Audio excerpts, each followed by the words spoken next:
বন্ধুরা, আজকে আমাদের আলোচনার বিষয় একটি কবিতা বা সনেট, যার নাম I do not love you except because I love you.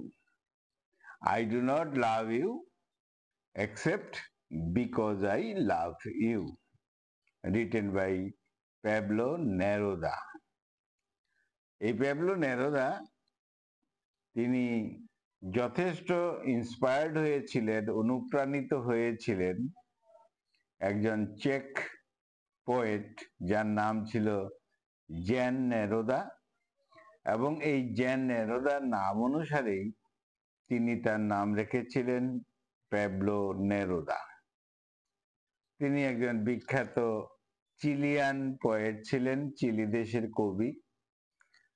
আর স্বাভাবিকভাবেই তিনি এই ওয়ার্ল্ড লিটারেচারে, বিশ্ব সাহিত্যে তার লিরিক্যাল অ্যান্ড প্যাশনেট ভার্সেস নিয়ে যথেষ্ট প্রসিদ্ধ হয়েছিলেন।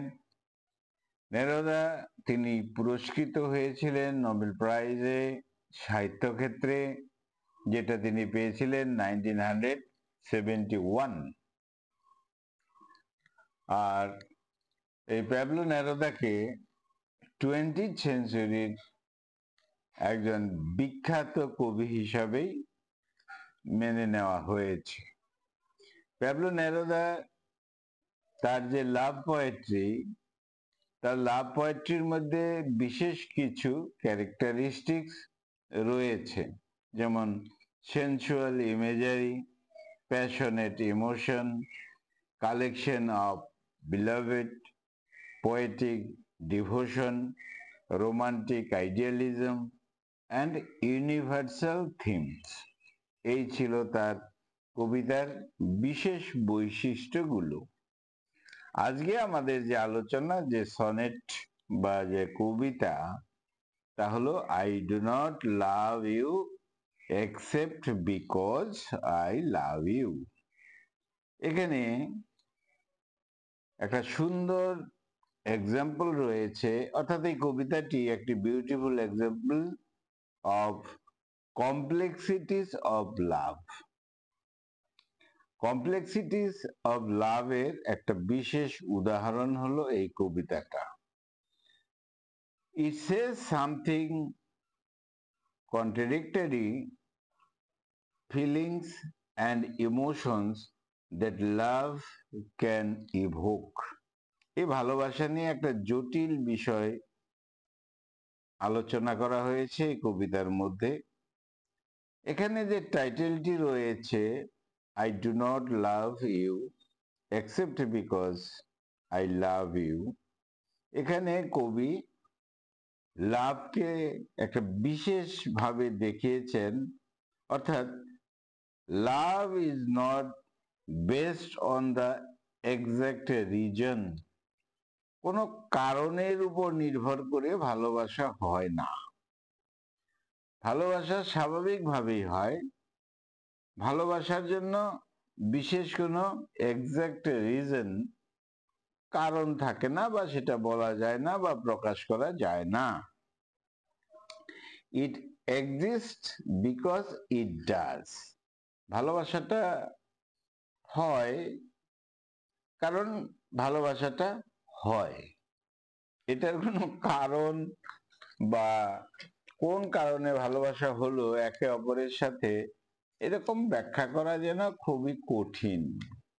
আমাদের কবি তিনি কনফার্মস করেছেন, হিজ লাভ ইজ আনকন্ডিশনাল, অর্থাৎ ভালোবাসার মধ্যে কোনো শর্ত থাকবে না। ভালোবাসা কখনো শর্তর উপর নির্ভর করে হয় না। তাই বলা হয়েছে, love is unconditional and beyond logical explanation. এটা যুক্তিতর্ক দিয়ে বোঝানো সম্ভব নয় যে লাভ কেন হলো, কেন হয়, এরকম বিষয় নয়।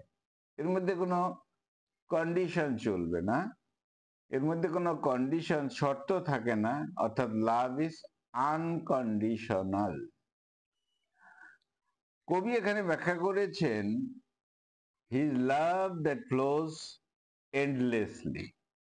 ভালোবাসার এই প্রবাহটা চলতেই থাকে, not depend on any reason, কোনো কারণের জন্য বা কোনো কারণের উপর নির্ভর করে ভালোবাসাটা ব্যাখ্যাও করা যায় না বা সেইভাবে ভালোবাসা হয়ও না। ইট ইজ ন্যাচারাল, স্বাভাবিকভাবেই it is natural, unstoppable and profound.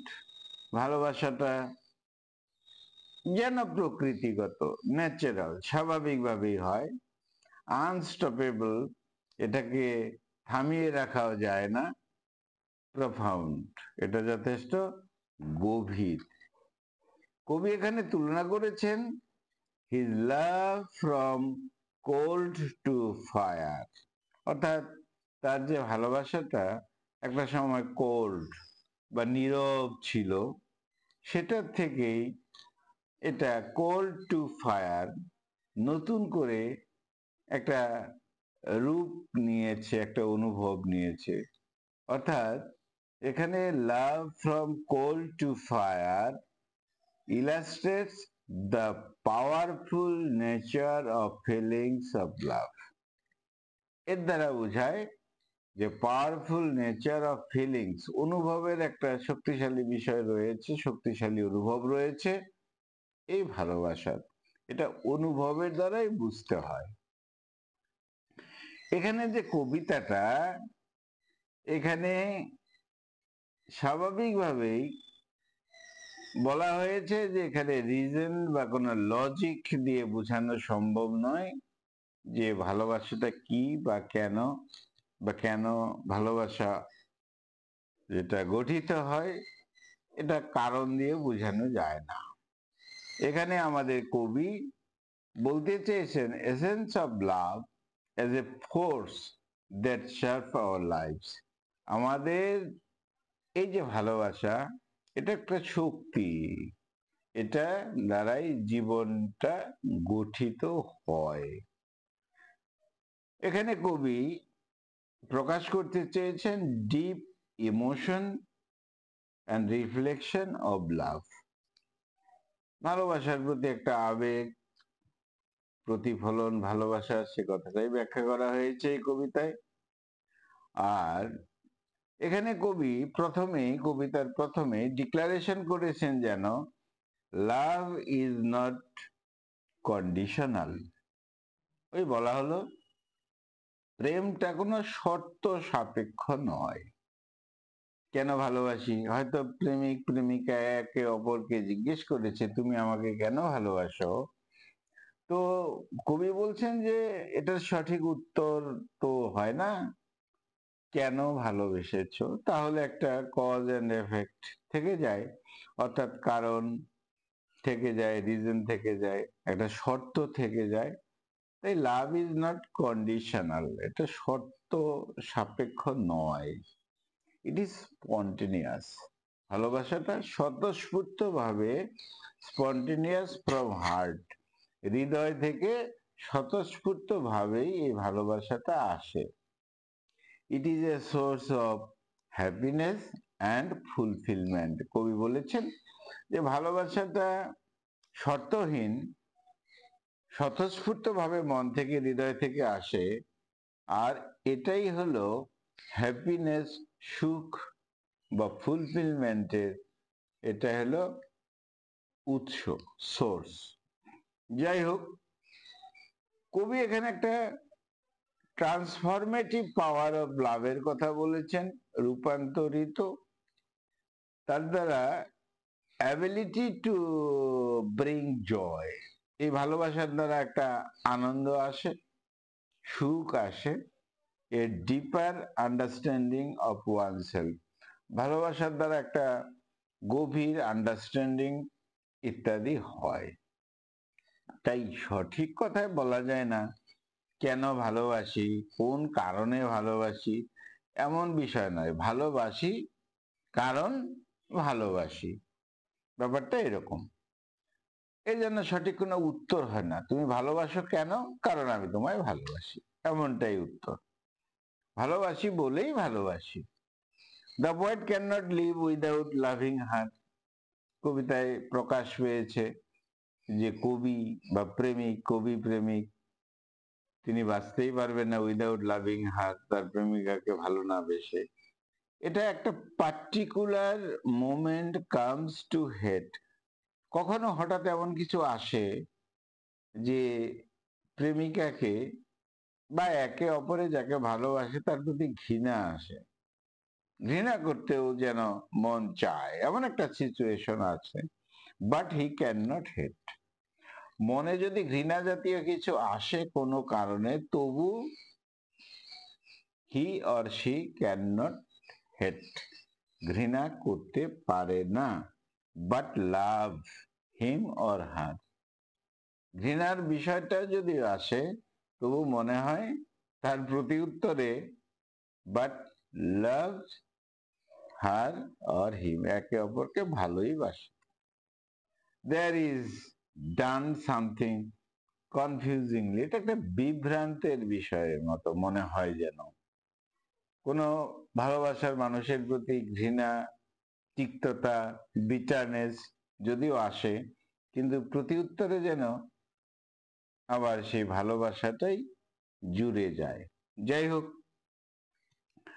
কবি এখানে কি করেছেন যে loves her from the core of his heart, হৃদয় থেকে তো তিনি ভালোবাসতেন তার প্রেমিকাকে।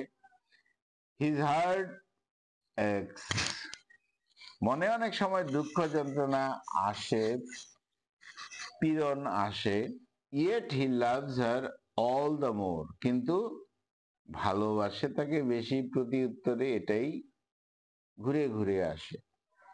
যাই হোক, হি ওয়ান্টস, কবি এখানে কি করেছেন, কি চেয়েছেন, টু ফরগেট হার, কখনো যেন মনে হয় তাকে ভুলে যাব, তাকে ঘৃণা করতে হবে, কিন্তু he keeps on waiting for her, কিন্তু প্রেমিক তার প্রেমিকার জন্য অপেক্ষাই করতে থাকে। ঘৃণার বিষয়টা, ভুলে যাওয়ার বিষয়টা, সেটা যেন লাস্টিং করে না।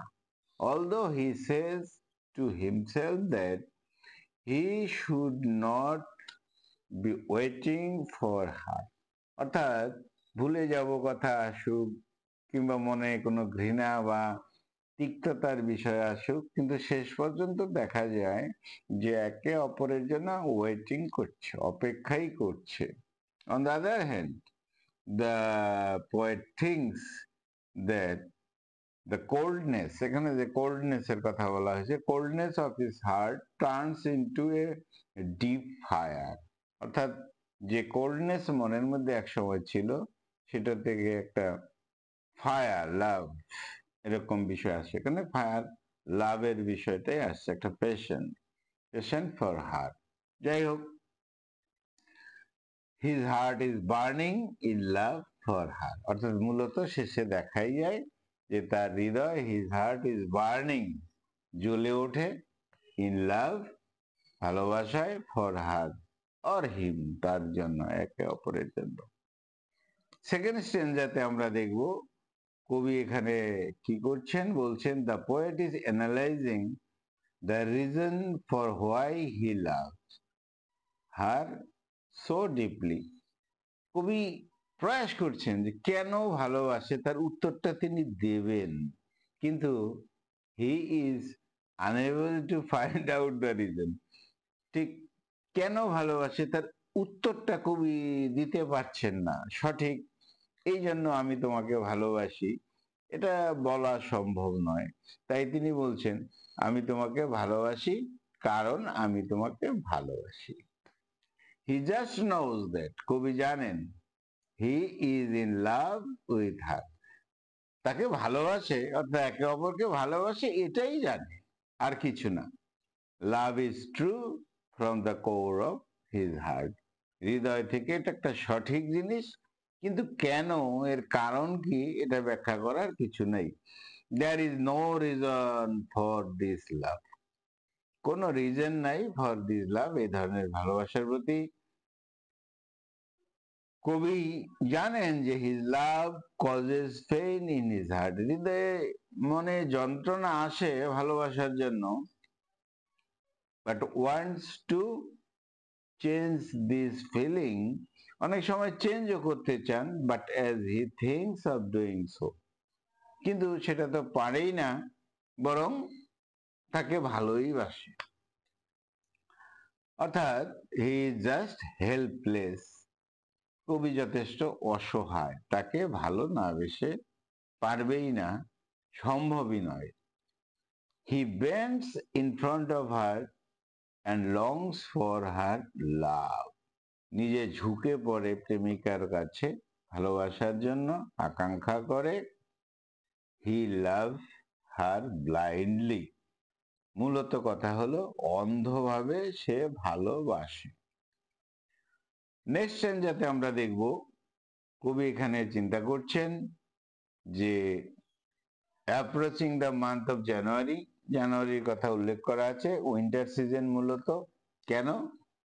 Winter season is going to be harsh upon him, winter season সাধারণত ভাবেই শীতের একটা সময়, জানুয়ারি মাস, সেই সময় বলা হয়েছে এভরিথিং উইল ফ্রিজ, সবকিছুই জড়থর হয়ে যায়, বাট দ্য রে অফ সান, সূর্যের যে রশ্মি, সান অর লাভ, এখানে সূর্য অর্থাৎ ভালোবাসা, সেটা উইল কাম, আসবে, এরকম একটা প্রত্যাশা, হুইচ রিপ্রেজেন্ট দ্য হোপ, এটা আশা কিন্তু থেকে যাচ্ছে।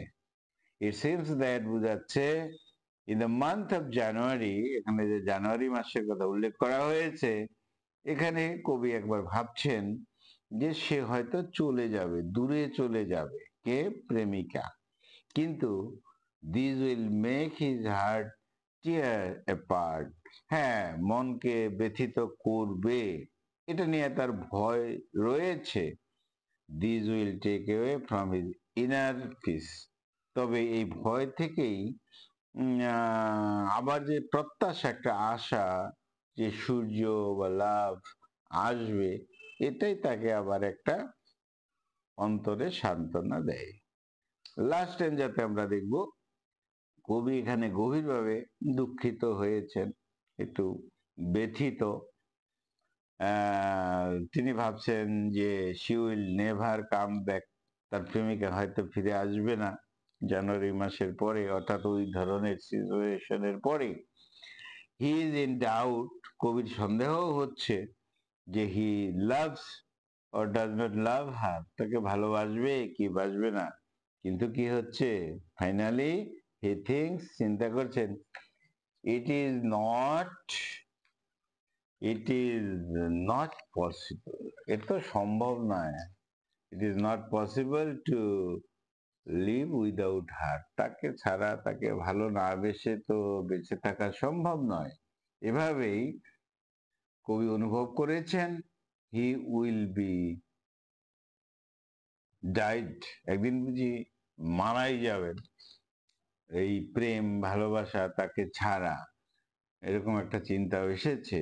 হি will be devastated due to the reason, হয়তো এই ভালোবাসার জন্য সে ধ্বংসও হয়ে যাবে, হ্যাঁ, কিন্তু হি লাভস হার, সে ভালোবাসে তার প্রেমিকাকে। This love only is going to kill him, এই ভালোবাসাই বুঝি, এই অনুভবটাই বুঝি, ভালোবাসাই বুঝি তাকে একদিন ধ্বংস করে দিবে, হত্যা করে দিবে, তাকে হয়তো মরতেও হবে। কিন্তু আনডাউটেডলি, নিঃসন্দেহে, he will be nearing death, নিঃসন্দেহে সে মৃত্যুর কাছাকাছি চলে যাবে, but still his love will not vanish or fade, কিন্তু কবি আবার এও ভাবছেন যে না, এই বিষয়টা, লাভের এই বিষয়টা, এই পীড়ন বিষয়টা, এই যন্ত্রণাটা বিষয়টা, এটা থাকবে, এটা তাকে ভ্যানিশ করে দেবে না, বা তার মৃত্যু আসবে না, বা তার জীবনে বিবর্ণের কিছু আসবে না। He will be in blood or in fire, সে রক্তাক্ত কোনো বিষয়ে, এরকম বিষয়ে হয়তো যাবে, ইন ফায়ার, কোনো জ্বলন্ত কোনো বিষয়ের মতন আসবে, but the passion of his love will always glow, কিন্তু তার যে ভালোবাসার যে আবেগটা সেটা কিন্তু উজ্জ্বল হয়ে থাকবে। অর্থাৎ এখানে ফ্রাস্ট্রেশনের কথা বলা হয়েছে। প্রেমিকার থেকে যদিও আলাদা হয়ে যেতে হয়, এরকম পরিস্থিতি আসে, তার মৃত্যু সমতুল্য হবে, সেটা তাকে একদম শেষ করে দেবে, ধ্বংস করে দেবে, কিন্তু তবু শেষে কবি ভাবছেন যে না না না, তার ভালোবাসা, the passion of his love will always glow. তার ভালোবাসা যেটা রয়েছে প্রকৃত, সেটা কিন্তু সবসময় উজ্জ্বল হয়েই থাকবে। He will love her in all circumstances. যে কোনো ভাবে, যে কোনো পরিস্থিতিতে সে তার প্রেমিকাকে ভালোবাসবে। যাই হোক, এখানে যে বলা হয়েছে, একটু চিন্তা করা হয়েছে যে প্রেমিকা হয়তো তাকে ভালোবাসবে না, বা তাকে ঘৃণা করবে, বা তার থেকে ছেড়ে যাবে। এর পিছনেও তেমন কোনো কারণ তিনি বিশেষভাবে পাচ্ছেন না, কারণ আফটার উইন্টার, শীতের পরে, জানুয়ারির পরে অর্থাৎ আবার সূর্যের মতন তার ভালোবাসা কিরণ দিবে। যাই হোক, কবিতার শেষ লাইনে বলেছে I will die of love because I love you. উত্তরটা কেমন? I will die of love, তোমার ভালোবাসার জন্য আমি মরে যাব হয়তো, বিকজ আই লাভ ইউ, কারণ আমি তোমাকে ভালোবাসি। এখানে যে কবিতাটা স্বাভাবিকভাবেই বলা হলো, এখানে একেবারেই অনেক সময় বলা হয় যে না, প্রশ্নটা ইলজিক্যাল, তুমি আমাকে ভালোবাসো কেন? এরকম প্রশ্ন না হওয়াই ভালো। তুমি ভালোবাসো কেন, এর সঠিক উত্তর কবি খুঁজে পাননি। তাই তিনি আবার বলছেন যে আমি ভালোবাসি কারণ আমি তোমাকে ভালোবাসি। এখানে কোনো রিজন নেই, এখানে কোনো কন্ডিশন নেই। অর্থাৎ এইভাবে কবিতার মধ্যে একটা মিস্টেরিয়াস এসেন্স অফ লাভ, একটা রহস্যপূর্ণ বিষয় রয়েছে। আর এখানে কোনো লজিক বা এক্সপ্লেনেশন এরকম কিছু নেই যে কেন ভালোবাসে বা কবি ভালোবাসেন। Love is not always logical, এটা যুক্তিযুক্ত, মানে যুক্তি দিয়ে, love is not always logical, যুক্তি দিয়ে বোঝানো যায় না। অর এক্সপ্লেনেবল, এটাকে ব্যাখ্যা দিয়েও প্রকাশ করা যায় না। It is a actually deeply personal, স্বতঃস্ফূর্ত একটা বিষয়, আনকন্ডিশনাল একটা বিষয়। তাহলে I do not love you except because I love you, যদি প্রশ্ন আসে তুমি আমাকে ভালোবাসো কেন, তাহলে বিষয়টা হলো বিকজ আই লাভ ইউ, আমি তোমাকে ভালোবাসি কারণ আমি তোমাকে ভালোবাসি। I go from loving, I go from loving to not loving you. অনেক সময় মনে হয় আমি বুঝি তোমাকে ভালোবাসবো না, কিন্তু দেখা যায় from waiting to not waiting for you, তোমার জন্য ওয়েটিং করছি, অপেক্ষা করছি, অপেক্ষা করছি, to not waiting for you, তোমাকে অপেক্ষা না করে পাচ্ছি না। My heart moves from cold to fire, এভাবেই আমার নিথর যে মন, হৃদয়, সে থেকে একটা কোল্ড টু ফায়ার, একটা ভালোবাসার একটা উজ্জ্বলতায় পৌঁছে যায়। নেক্সট পারায় বলা হয়েছে I love you only because it is you the one I love.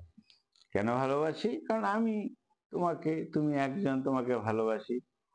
I hate you deeply, কখনো কখনো ঘৃণা বিষয়টা আসে, and hating you, sent to you, and the measure of my changing, কিন্তু এই হেট, এই ঘৃণা, এই তিক্ততা, এই ব্যাপারটা কি হয়ে যায়? চেঞ্জিং লাভ ফর ইউ, চেঞ্জে, অর্থাৎ ভালোবাসায় পরিণত হয়ে যায়। I do not see you but love you blindly, আমি তোমাকে গভীরভাবে ভালোবাসি। আমি হয়তো তোমাকে দেখছি না, কখনো সামনে দেখছি না, তবু আমি তোমাকে ভালোবাসি। Maybe January light will consume my heart with its cruel রে, স্টিলিং মাই কি টু ট্রু ক্লেম। বলাই হলো উইন্টার সিজনের কথা, জানুয়ারির কথা। এখানে একটা বিষয় হলো যে কবির মধ্যে একটা চিন্তা আসে যে তার প্রেমিকা বা একে অপরে ছেড়ে যাবে কিনা, সেটাকে উইন্টারের কথা বলা হয়েছে। কিন্তু জানুয়ারি অর্থাৎ উইন্টার, সেই সময় আবার সূর্যটা যথেষ্ট ব্রাইট হয়, উজ্জ্বল হয়, সেইভাবে লাভ আবার আসবে ফিরে, এরকম প্রত্যাশাও রয়েছে।